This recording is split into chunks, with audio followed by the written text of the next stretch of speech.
Breaking Bad fans, Better Call Saul has come to an end. Yes, the last episode has aired. Marissa and I have been watching it every step of the way. We've seen the relationship between Jimmy McGill and his brother, played by Michael McKean. I'm your brother? We're supposed to look out for each other?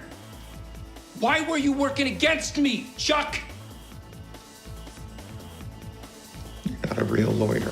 The first few episodes did feel like there were big stretches of time where nothing was really happening and I was just kind of holding my breath waiting for something to happen.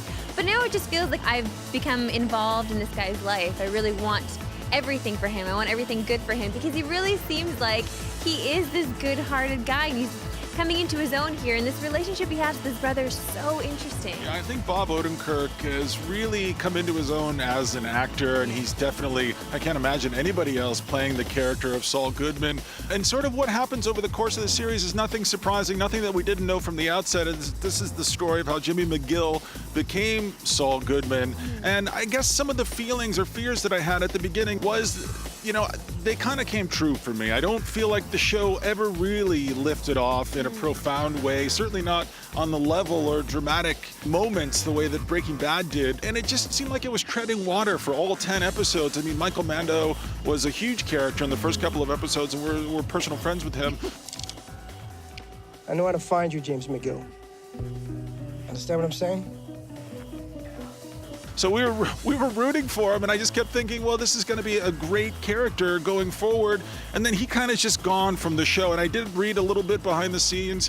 The writers were writing the show organically over the course of the season, and Michael Mando's character wasn't really involved. The more the writers kept writing, the more they kept rehearsing, the more they kept kind of growing the show. And I think the way Vince Gilligan makes shows is he does grow it like it's an organic thing, like it's a plant or some creature or something. And so sometimes things, the directions that you think the show's going to go in or should go in, it doesn't really arrive at those places. And this show kind of frustrated me because I still like this character. Yeah. I love the Saul Goodman character. It's showtime, folks. I liked finding out how he went from Slippin' Jimmy all the way to Saul Goodman, but I wasn't really satisfied. It didn't break my heart the way that the Star Wars prequels, episodes 1, 2, and 3 did.